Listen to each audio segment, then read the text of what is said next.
آداب ناظرین، میں ہوں آپ کے ساتھ آپ کا میزبان رحیم احمد خان، اور آپ اس وقت ملاحظہ فرما رہے ہیں Tasnim TV. Tasnim TV کی جانب سے آپ کا تہہ دل سے استقبال کرتا ہوں۔ ناظرین، فی الحال آپ ملاحظہ فرما رہے ہیں ہماری خاص پیشکش جس کا نام ہے داستان ہند۔ داستان ہند میں ہر وہ داستان ہم شامل کرتے ہیں جس نے اپنی داستان کے اس قصے کو تاریخ کے پنوں میں اندراج کرایا ہے۔ آج بات کرنا چاہوں گا خسرو مرزا کی، ایک شہزادہ جس نے محبت کے لیے موت کو قبول کیا۔ خسرو مرزا شہزادہ سلیم اور شہزادی مان بائی جو شاہی بیگم تھی اس وقت، ان کے پیدا ہونے والے بیٹے تھے جو 16 اگست 1857 کو پیدا ہوئے تھے۔ ان کے دادا راجہ بھگوان داس اور ماموں راجہ مان سنگھ تھے۔ آخر کیا ہے وہ داستان؟ آئیے آپ کو تفصیل سے سناتے ہیں۔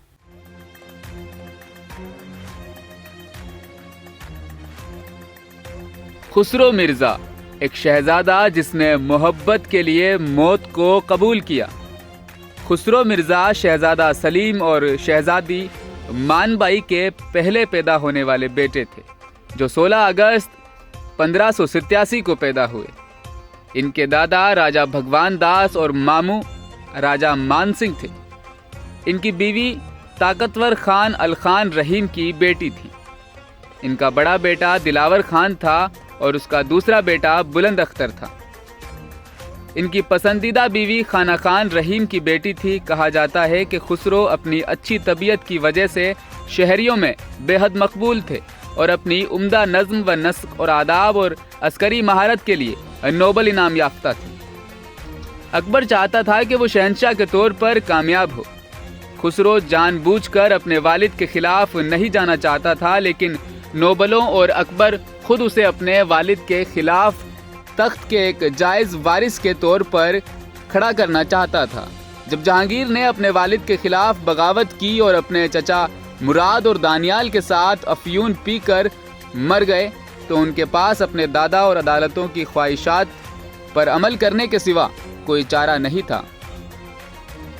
پاوفو مان سنگھ، بھگوان داس اور خان خانہ نے اگلے شہنشاہ بننے کے لیے عدالت میں اس کی حمایت کی، لیکن اس وقت فارسی نوبل اور مذہبی فکر مند تھے، کیونکہ اگر خسرو شہنشاہ بن گیا تو راجپوت اثر و رسوخ مضبوط ہو جائے گا اور فارسی اور علماء کرام کا اثر آہستہ آہستہ کم ہو جائے گا۔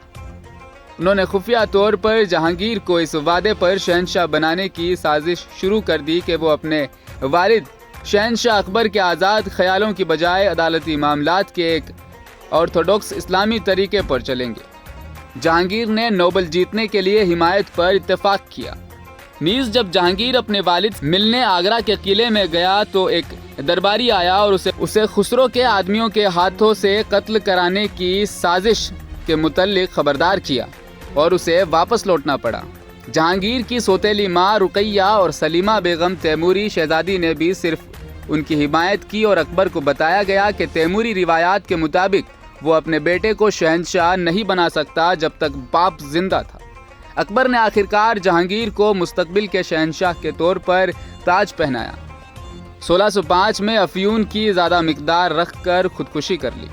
1605 میں اکبر کی موت کے بعد جہانگیر کو شہنشاہ کا تاج پہنایا گیا۔ خسرو مرزا اور اس کی بیوی کو آگرہ کے قلعے میں جہانگیر نے نظر بند کر دیا۔ خسرو مایوس ہو گیا اور سکندرہ میں اپنے دادا کی قبر پر جانے کے لیے اپنے چند 100 فوجیوں کے ساتھ روانہ ہو گیا۔ ان کے ساتھ حسین بیگ اور خان خانہ رحیم اور ان کی فوج شامل تھی۔ وہ بھاگ کر قلعہ لاہور چلے گئے جہاں انہوں نے محاصرہ اس کے بعد کر لیا۔ راستے میں سکھ گرو ارجن دیو نے انہیں آشیرواد دیا جس کی انہیں بھاری قیمت ادا کی۔ جہانگیر نے تیز رفتاری سے اس کی زبردستی کو شکست دی اور اسے گرفتار کر لیا۔ اس کی تمام افواج کو زندہ داؤں پر لگا دیا گیا اور خسرو ان کا درد دیکھنے پر مجبور ہو گئے۔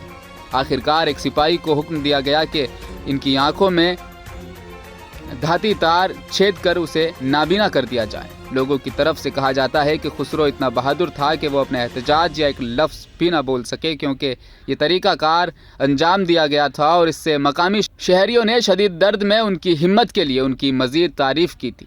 خسرو اور ان کی بیوی آگرہ کے قلعہ محل میں اس وقت نظر بند تھے۔